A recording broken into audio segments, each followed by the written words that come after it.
আমার প্রিয় খ্রিস্টীয় বন্ধুরা, আপনাদের প্রত্যেকে প্রভু যিশু নামে স্বাগত জানাই। আপনারা দেখছেন জিসাস ভয়েস বাংলা চ্যানেল।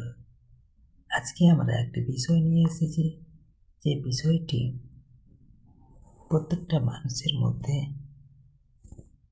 এই একটা ছোট্ট শব্দ, কিন্তু এই ছোট্ট শব্দটা মানুষের কাছে যখন উপস্থিত হয়, তখন হঠাৎ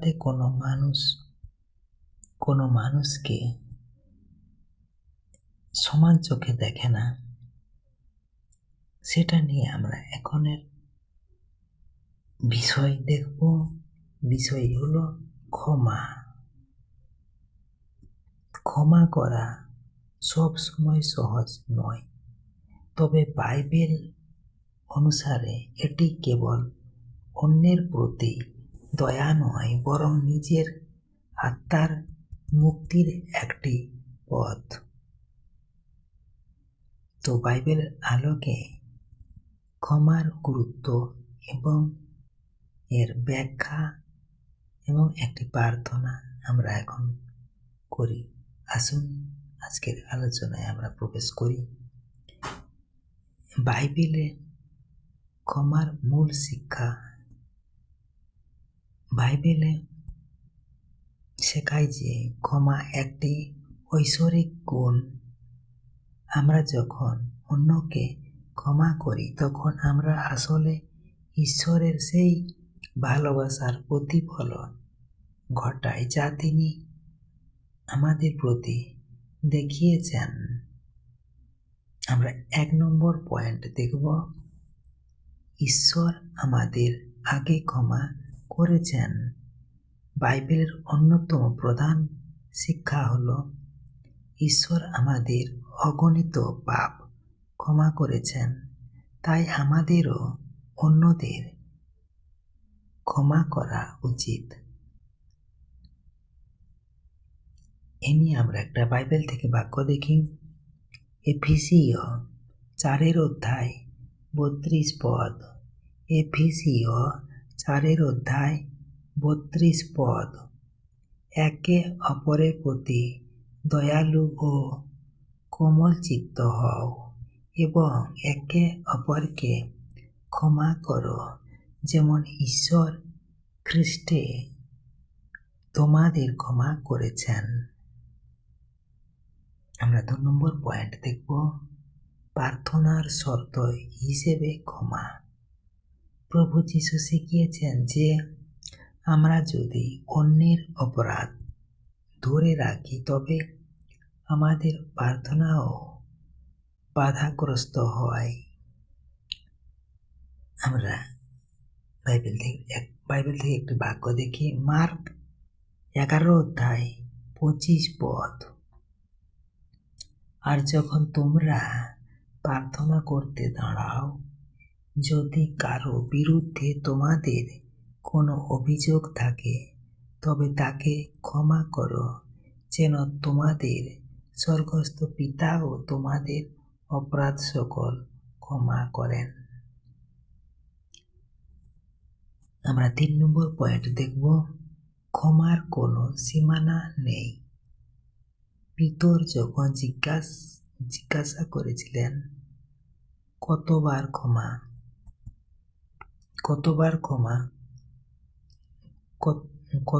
ক্ষমা করতে হবে, যিশু উত্তর দিয়েছিলেন, 7 বার নয়, বরং 70 গুণ 7 বার। আমরা বাক্যটি দেখেছিলাম বাইবেল থেকে মথি 18:22 পদ। অর্থাৎ ক্ষমা হতে হবে অসীম এবং নিঃশর্ত। ক্ষমার ব্যাখ্যা। এটি কেন মুক্তির পথ? মানসিক প্রশান্তি। ক্ষমা মানে এই নয় যে অন্যের ভুলকে আপনি সঠিক বলছেন।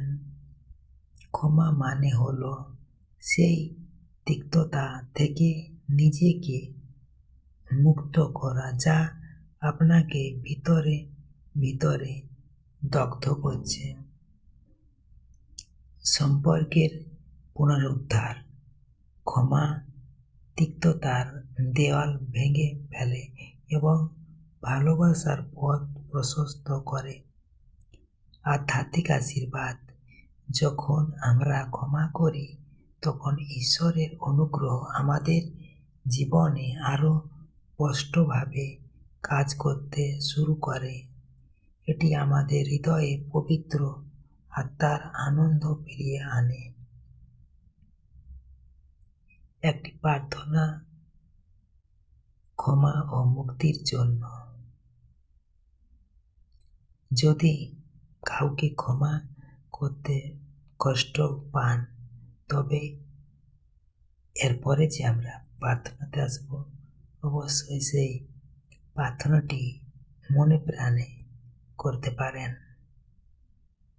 ধন্যবাদ। ঈশ্বর আপন বাকে প্রত্যেকে আশীর্বাদ করুন। আমেন। জয় যিশু। আসুন আমরা এখন প্রভুর সাথে সহভাগিতা করি প্রার্থনার মাধ্যমে, ও প্রার্থনায় আমরা এখন নতজানু হয়ে প্রার্থনায় রত হই। হে দয়াময়, আমি আজ তোমার চরণে এসেছি। আমার হৃদয়ে যে ক্ষোভ, তিক্ততা এবং ব্যথার বোঝা আছে, তা আমি তোমার কাছে সমর্পণ করছি। তুমি আমাকে অসীম দয়ায় ক্ষমা করেছ, কিন্তু আমার জন্য অন্যদের ক্ষমা করা কঠিন হয়ে পড়েছে। প্রভু, আমাকে সেই শক্তি দাও যেন আমি মন থেকে ব্যক্তির নাম তাকে ক্ষমা করতে পারি।